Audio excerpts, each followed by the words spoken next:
14 अप्रैल 1891 को जन्मे डॉक्टर भीमराव अंबेडकर न केवल भारत के संविधान निर्माता हैं, बल्कि उन्होंने कई ऐसे काम किए जिनको कभी भी भुलाया नहीं जा सकता। बी.आर. अंबेडकर ने देश में रिजर्व बैंक ऑफ इंडिया बनाने में अहम भूमिका निभाई थी। इसके अलावा उन्होंने दलित समाज के उत्थान के लिए अतुल्य योगदान दिया। बाबा साहेब अंबेडकर के पिता का नाम रामजी मलोजी सकपाल और माता का नाम भीमाबाई था। वो अपने माता पिता की 14वीं संतान थे। खुद दलित होने की वजह से उन्होंने बचपन से ही भेदभाव का सामना करा।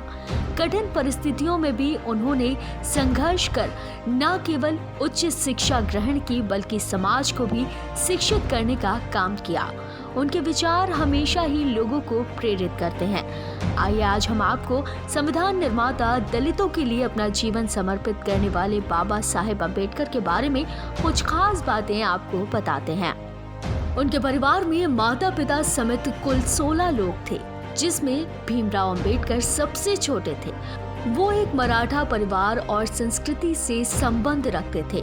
उनके पिता तत्कालीन भारतीय ब्रिटिश सेना में सेवारत थे। वो महार जाति से थे, जिसे समाज में अछूत माना जाता था।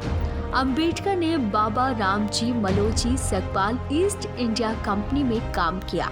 वैसे तो भीमराव का उपनाम सकपाल था, लेकिन उनके पिता ने अपने मूल गांव अंबाडवे के नाम पर ही अंबाव देकर कराया था, जो बाद में अंबेडकर हो गया था। पिता की रिटायरमेंट के बाद भीमराव अंबेडकर का परिवार महाराष्ट्र के सतारा चला गया। उनकी मां की मृत्यु हो जाने के बाद पिता ने दूसरी शादी कर ली और बॉम्बे जाकर बस गए।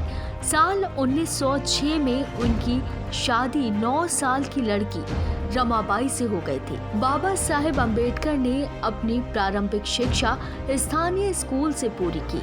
इसके बाद उन्होंने उच्च शिक्षा राजनीतिक विज्ञान और अर्थशास्त्र से पूरी की।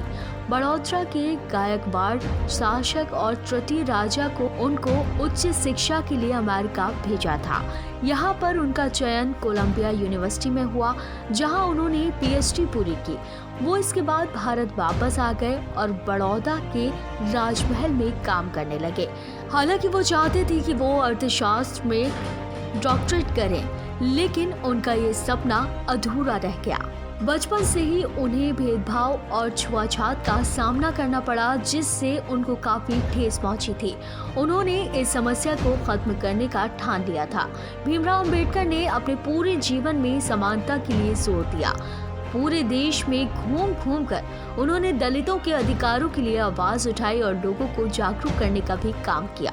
अंबेडकर ने एक समाचार पत्र मूल नायक शुरू किया था। उनके भाषण से प्रभावित होकर कोल्हापुर के शासक ने अपने पद से इस्तीफा दे दिया था, जिसकी चर्चा देश भर में हुई थी। 1936 में उन्होंने स्वतंत्र मजदूर पार्टी की स्थापना की।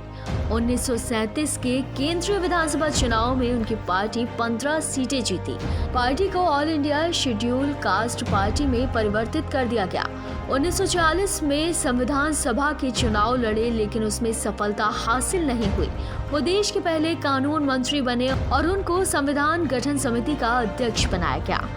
भीमराव अंबेडकर ने बौद्ध धर्म अपना लिया था। वो एक बौद्धिक सम्मेलन में हिस्सा लेने के लिए श्रीलंका गए थे, जहां पर वो बौद्ध धर्म से काफी प्रभावित हुए थे। उनका कहना था कि वो ऐसे धर्म को मानते हैं जो स्वतंत्रता, समानता और भाईचारा सिखाता है। 1955 में उन्होंने भारतीय बौद्ध महासभा की स्थापना की। 14 अक्टूबर 1956 में उन्होंने बौद्ध धर्म अपना लिया। 6 दिसंबर 1956 को बाबा साहेब अंबेडकर का निधन हो गया। बाबा साहेब अंबेडकर का अंतिम संस्कार बौद्ध धर्म की रीति के अनुसार हुआ। 1990 में उनको देश के सर्वोच्च नागरिक सम्मान भारत रत्न से सम्मानित किया गया था। तो फिलहाल के लिए इतना ही।